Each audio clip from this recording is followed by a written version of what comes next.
आप सभी का मेरे चैनल में बहुत बहुत स्वागत है। जैसा कि आप जानते हैं, होली का त्यौहार जीवन में रंगों को भर के लाता है। उसी तरह होली का दहन करने से हमारे जीवन से नेगेटिविटी दूर होती है, हमारे जीवन से हमारे शत्रु दूर होते हैं और हमारे जीवन में खूब खुशियाँ आती हैं। तो आप भी अपने जीवन से शत्रुओं को दूर करने के लिए, नेगेटिविटी दूर करने के लिए और भगवान का वास अपने घर में करने के लिए होलिका दहन से संबंधित कथा सुनिए और इस कथा को अंत तक सुनिएगा और मेरे चैनल को लाइक, शेयर एंड सब्सक्राइब कीजिएगा ताकि आगे आने वाली यूजफुल वीडियोस आपको ऑन टाइम मिलती रहे। तो बोलो विष्णु भगवान की जय। ऋषि कश्यप और दिति के दो बलशाली पुत्र हिरण्याक्ष और हिरण्यकशिपु थे और दो पुत्रियां सिंहिका और होलिका थी। हिरण्याक्ष ने धरती को जल में डुबो दिया था तो भगवान विष्णु ने वराह अवतार लेकर हिरण्याक्ष का वध किया था। सिंहिका को हनुमान जी ने लंका जाते वक्त रास्ते में मार दिया था। अब बचे हिरण्यकशिपु और होलिका। इन्हीं की यह कथा है।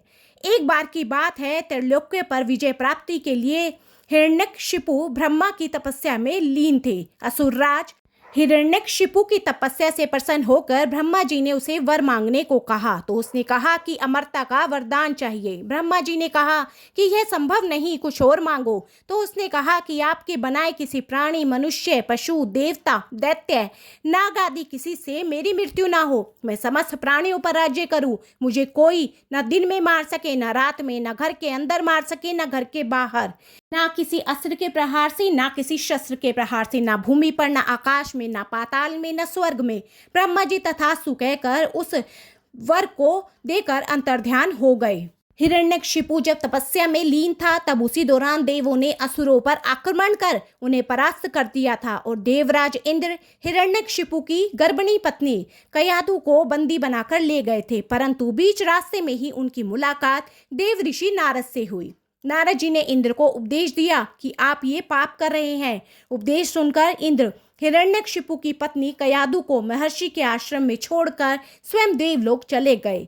गर्भवती कयाधु को नारद ने विष्णु भक्ति और भागवत तत्व से अवगत कराया। यह ज्ञान गर्भ में पल रहे पुत्र प्रहलाद ने भी प्राप्त किया। इधर जब हिरण्यकश्यप लौटा तो इस वरदान ने उसके भीतर अजर अमर होने का भाव उत्पन्न हो गया। इसके चलते उसने धरती पर अत्याचार शुरू कर दिया। उसने देवों को अपना दास बना दिया, ऋषि मुनियों व भगवत भक्तों को तंग करने लगा, यज्ञों को नष्ट करने लगा। उसने आदेश दिया कि उसके राज्य में किसी भी देवता की पूजा नहीं होगी। उसने कहा कि हिरण्याय नमः के अतिरिक्त अन्य किसी भी मंत्र का उच्चारण ना किया जाए। पूरे राज्य में उसी की पूजा की जाए, अन्य किसी की नहीं। जो ऐसा नहीं करे उसे मार दिया जाए। उचित समय पर बाद में प्रहलाद का जन्म हुआ तो राज्य में खुशियां मनाई गई। हिरण्यकश्यप के 4 पुत्र थे, अनुहलाद, हलाद, भक्त प्रहलाद और सनहलाद। प्रहलाद का उपनयन संस्कार करके उसे गुरुकुल भेजा गया। कुछ समय बाद हिरण्यकश्यप को यह जानने की उत्सुकता हुई कि गुरुकुल में मेरे पुत्र क्या सीख रहे हैं। उसने प्रहलाद को बुलाकर पूछा कि तुमने गुरुकुल में क्या सीखा। प्रहलाद ने कहा कि भगवान विष्णु की नव विधि भक्ति सीखी। अपने पुत्र के मुख से अपने शत्रु विष्णु का नाम सुनकर हिरण्यकश्यप क्रोधित हो गया। कई बार समझाने पर भी प्रहलाद ने विष्णु की पूजा पाठ करना बंद नहीं किया। गुरु ने बहुत कोशिश की किंतु सब असफल रहे। तब असुरराज ने अपने पुत्र की हत्या का आदेश दे दिया। सैनिकों द्वारा उसे विष दिया गया। उस पर तलवार से प्रहार किया गया। विषधरों के सामने उसे छोड़ा गया। हाथियों के पैरों तले कुचलवाना चाहा, पर्वत से नीचे फिकवाया, लेकिन श्री हरि विष्णु कृपा से प्रहलाद का बाल विवाह का नहीं हुआ। उल्लेखनीय है कि फागुन शुक्ल सप्तमी को प्रहलाद को बंदी बनाकर पूरे 8 दिन तक त्रास दिया गया।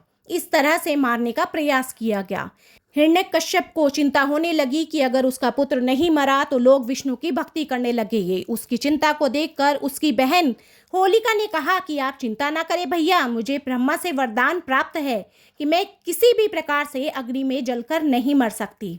अग्नि में तो सभी भस्म हो जाते हैं। तब हिरण्यकश्यप ने अपनी बहन होलिका से कहा कि तुम प्रहलाद को अपनी गोदी में लेकर अग्नि में बैठ जाओ, जिससे वह जलकर भस्म हो जाएगा।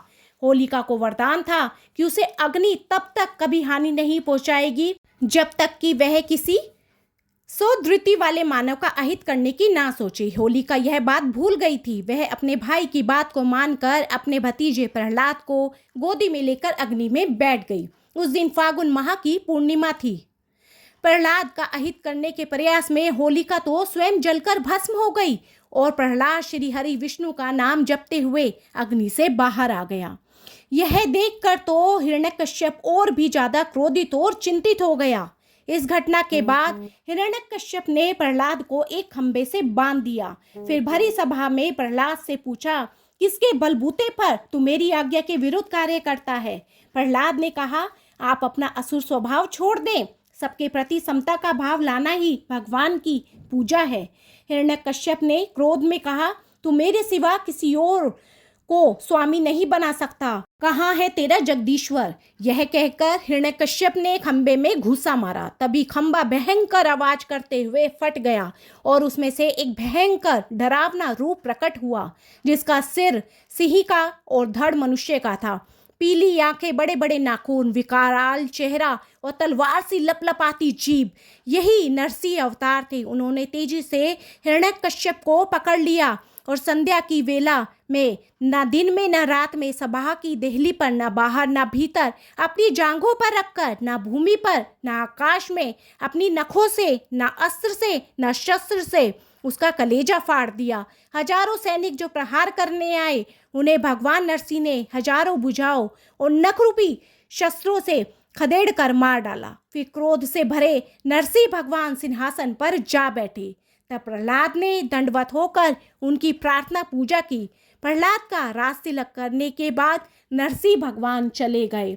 तो बोलो विष्णु भगवान की जय, नरसिंह भगवान की जय। फ्रेंड्स, विष्णु भगवान की कृपा आप सभी के ऊपर भी इसी तरीके से बनी रहे। आपके घर में भी खूब खुशियाँ आए, सबके ऊपर वो अपनी कृपा दृष्टि बनाए रखे, सबके घर में खूब सुख समृद्धि आए। बोलो विष्णु भगवान की जय। ओम नमो भगवते वासुदेवाय नमः।